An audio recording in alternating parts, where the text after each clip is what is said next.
los datos que ha dado a conocer un nuevo estudio de Almaceneros Córdoba, habitualmente estudios que tienen que ver con la inflación, sí, con los hábitos de consumo en la provincia de Córdoba en su general, el tema con datos sociales que tienen que ver con la deuda de los cordobeses y demás. Bueno, ahora han realizado un informe muy interesante, por cierto, que tiene que ver con la calidad alimentaria y el porqué de la calidad alimentaria de los argentinos. Y la distancia entre la dieta recomendada y la consumida realmente, ¿no? En esta alimentación argentina.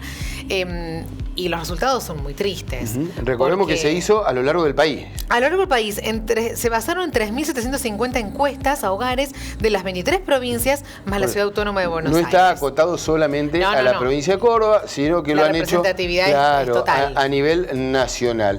Bueno, ¿dónde están las conclusiones? Que hay un crecimiento de malnutrición en la República Argentina. Eso está claro. Germán Romero está en contacto con nosotros para hablar justamente de este estudio que han realizado. Hola Germán, ¿cómo va? Buenos días.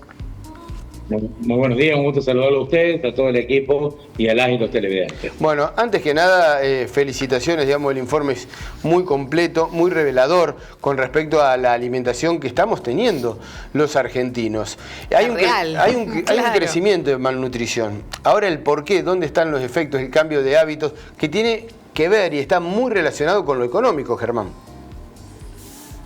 Así es, lamentablemente lo veníamos palpitando ya desde los estudios que realizamos en nuestra provincia, periódicamente, todos los meses, en un esfuerzo de nuestro instituto, lo hemos podido realizar a nivel nacional y los resultados son contundentes. Ya dijeron ustedes, 3.750 encuestas en todo el país, dan muestra de que hay una subalimentación en rubros claves como es frutas, verduras, lácteos y carnes.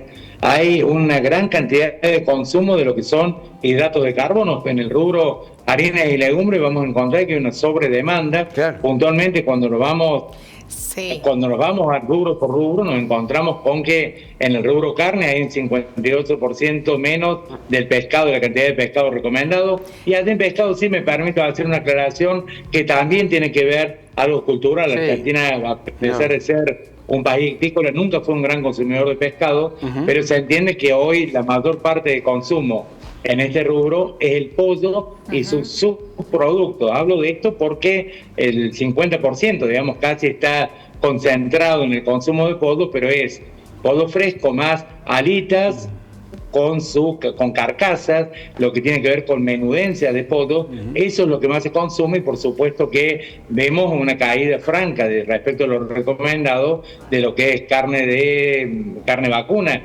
pulpa, lo que tiene que ver con asado de carne vacuna. Crece algo que no está contemplado, el asado de cerdo en promedio de 1 kilo por familia, lo que tiene que ver también con lo que son otros cortes de carne como menudencia vacuna, hígado y mondongo.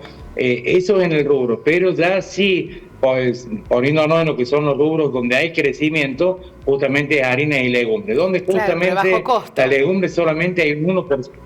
Hay un 1% de consumo y justamente es por el bajo costo que tienen estos productos, donde el pan se va a llevar, hay un consumo sustancial más elevado de lo recomendado en este rubro, 57% es consumo de pan, el resto se distribuye entre harina, lo que es polenta, lo que son fideos y arroz. Nos encontramos en lácteos donde la leche fluida se consume 26% menos de lo recomendado, que es lo principal del rubro, pero sin embargo los otros productos han bajado sustancialmente y no tienen prácticamente, estamos hablando de manteca, yogures, queso y demás, prácticamente no tienen participación. Claro, y en cuanto a lo que es frutas y verduras, perdón, Marcelo. Termina, lo de frutas y verduras que es importante y después te pregunto. Sí, digo que frutas y verduras nos vamos a encontrar con que el consumo de papa está 28% por encima de lo recomendado, pero el resto, digamos, en este rubro, la papa se lleva el 50% del consumo y el resto, es decir, todo el resto de verduras, acelga, todo el resto del abanico de frutas, bananas, manzanas, peras, cítricos, están en cada uno de ellos entre un 1 y un 7% del consumo. Cuando hablamos de la participación del productor. ¡Qué poquito! Constantemente estamos hablando de esto. Muy poquito. Muy poquito. Déjame agregar sí. que tiene que ver con lo económico y sí, demás, dale. Y que lo estuvimos hablando en los últimos días, que es récord de huevos, pero tiene que ver también con lo que decía allí Germán, ¿no? Con un tema económico también, que el huevo termina siendo una opción. Es muy saciador. Es muy saciador y termina siendo una opción hasta de los más económicos en la alimentación, ¿no? Claro, porque pensaba, Germán, mientras te escuchaba, digo que uno habla así de los números como vos estás contando, pero las consecuencias gravísimas que tiene todo esto. Porque no solamente baja de nutrientes, vitaminas, digo, obesidad, diabetes, enfermedades cardiovasculares, o sea, todo el trastorno que va a significar para la población de ahora en más, todo esto que vos estos datos que estás dando. Lamentablemente es así, yo no soy profesional de la nutrición, pero estamos en continuo contacto con quienes sí lo son y nos advierten justamente que el problema es grave hoy, pero va a ser más grave mañana con el desarrollo de la niñez, la adolescencia principalmente. Y volviendo al tema de los huevos que ustedes hablaban recién, es el único dato positivo, de decir, bueno, es fuente de proteína, aunque no tenga calcio y demás, es fuente de proteína, se consume un 51% más, de 25 unidades recomendadas se consumen 37 por mes por familia. Entonces, es decir, un solo dato positivo que podría venir en reemplazo de algunas cosas. Podemos mencionar el consumo de hígado como fuente de hierro en reemplazo de carne vacuna, pero por el otro lado, lamentablemente, todo va en detrimento de una calidad nutricional, ¿no? Pero claro, yo lo hilvanaba porque tenía que ver el huevo y el hígado, que vos lo ponés, Germán, con respecto a también ventajas económicas, que termina siendo económico. No es porque lamentablemente tengamos el hábito de comer bien y de agregar hierro y de agregarle una proteína con el huevo, sino que justo coincide con una situación económica. Muy interesante lo que ustedes reflejan en el estudio, que la canasta básica del INDEC ya no refleja la dieta de los argentinos, es decir, tomamos la canasta básica del INDEC, pero en realidad no la consumimos. No, la verdad que no tiene nada que ver. O sea, a ver, nosotros tomamos referencia de esta canasta porque es a partir de donde se desprende la canasta básica alimentaria. Tiene sus críticas, pero sin embargo tiene esa canasta o esa tabla nutricional, está pensado, digamos, tiene un abanico nutricional, pero no tiene nada que ver. Recordemos que esta encuesta está realizada sobre todos los estratos sociales. Es decir, no es que se encuestó solamente el estrato social medio hasta el medio bajo o bajo, sino que se valoran todos los estratos sociales y este es el promedio. Obviamente que cuando vamos a un estrato social más vulnerable económicamente hablando, nos vamos a encontrar con que esto es mucho más agudo. Pero también coincido con usted, uno habla de porcentaje, de número, por ahí nos mareamos con estos números. La realidad es muy difícil porque hoy, puntualmente, por una cuestión de poder adquisitivo, de economía, se compran productos más económicos que son saciadores o llenadores, entre comillas, en detrimento de todo lo que es la calidad nutricional, vitaminas, fibras, proteínas y demás, ¿no? Muchos de esos alimentos que antes comíamos ahora se han convertido en un privilegio para gran cantidad de gente. No sé, una buena porción de carne de vacuna. Digo, todo eso se ha convertido en un privilegio para muchos.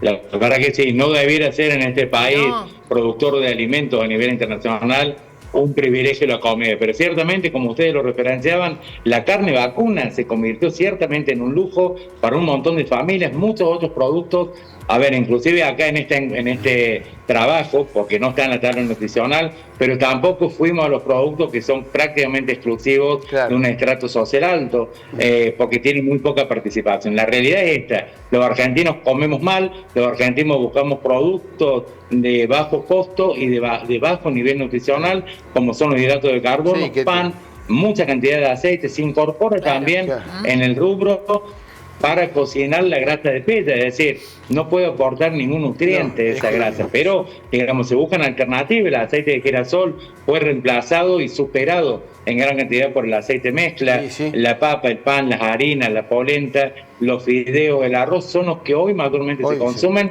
Digamos, en vez de recalcular la tabla nutricional, deberíamos recalcular las políticas acordes a una familia que no se lo puede privar de un derecho básico universal como es la alimentación, ¿no? Una nutrición equilibrada. Comer muchas veces no significa estar bien alimentado. Germán, muchísimas gracias y nuevamente felicitaciones por el informe. Un abrazo. Muchísimas gracias a ustedes. Discúlpame, Germán, para spoilear un poquitito, sí. Todavía no lo han medido, faltan 10 días todavía. ¿Va a haber aumento en los primeros días de agosto, más o menos, digo, con respecto a los precios?